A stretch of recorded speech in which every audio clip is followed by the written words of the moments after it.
আজিয়ে প্রভাতে রবির কর, কেমনে পশিল প্রাণের পর, কেমনে পশিল গুহার আধারে প্রভাত পাখির গান। না জানি কেন এতদিন পরে জাগিয়া উঠিল প্রাণ। একদিন আমি কবিগুরু রবীন্দ্রনাথ ঠাকুরের এই কবিতাটা আবৃত্তি করে একটা মেডেল পেয়েছিলাম। বাংলার অধ্যাপক আমাকে বুকে জড়িয়ে ধরে বলেছিল, দীপক, ইউ আর এ জুয়ে। আমি জু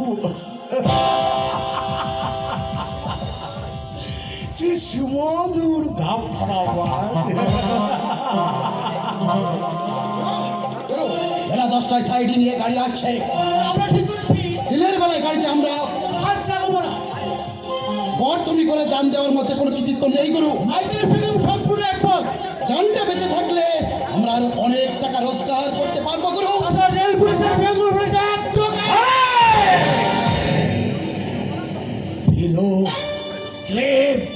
অপদার্থ যা দূর হয়ে আমার চোখের সামনে থেকে। ওদের মতো কাপুরুষ সহকারী আমার চাই না।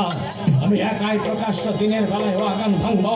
ক্ষমতা থাকলে ওরা বাধা দিক, তোদের মতো প্রাণের মায়া আমার নেই। তুমি রাগ করো না গুরু।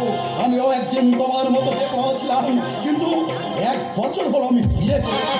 একটা বাচ্চাও হয়েছে, তাই মনটা আমার সায় দিচ্ছে না। বাচ্চাটার মুখের দিকে তাকালে আমার ছেলেবেলার কথা মনে পড়ে যায় গুরু। বাচ্চাটা হওয়ার পর থেকে আমি মদ খাওয়া ছেড়ে দিয়েছি গুরু। অন্য কোনো খাওয়াতে ফেলে আমি অগান বেকারি ছেড়ে দিলাম, কিন্তু তার তো কোনো উপায় নেই। ব্যস্ত হলে কিছু তো একটা করতেই হবে। তুমি এসো, আমি ছাই বাড়ি করে যাচ্ছি।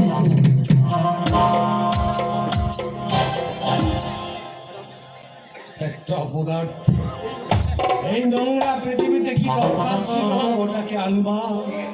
বড় হলে ওটাও তো একটা আবর্জনার স্তূপ বৃদ্ধি করবে। তোকে ফিরে আসতে চাই না ভাই, শুধু বন্ধু হিসেবে একটা কথা বলছি, আমার সন্তান সম্ভব না। তুই যদি বলকাহীন ঘোড়ার মতো ছুটিস, আমার কি উপায় হবে? তোর সন্তানের ভবিষ্যৎ কি হবে?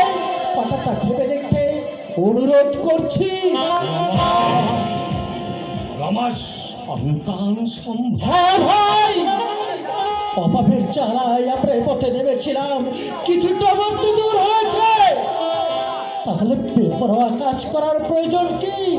ছেলে হোক মেয়ে হোক, তাকে তো মানুষ করতে হবে রে।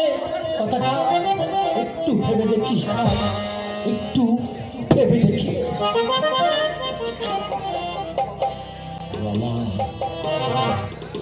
রমার সন্তান সম্ভব, তার অর্থ আর একটা বেকার এই পৃথিবীতে আসছে। কিন্তু না, ওকে আমি কিছুতেই এই পৃথিবীর আলো বাতাস দেখতে দেব না।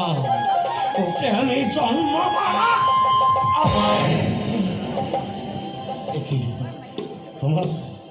আমার বুকটা এমন কেঁপে উঠছে কেন?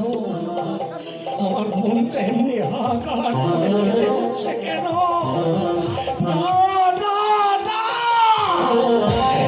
দুর্বলতার কাছে আমি কিছুতেই নতি স্বীকার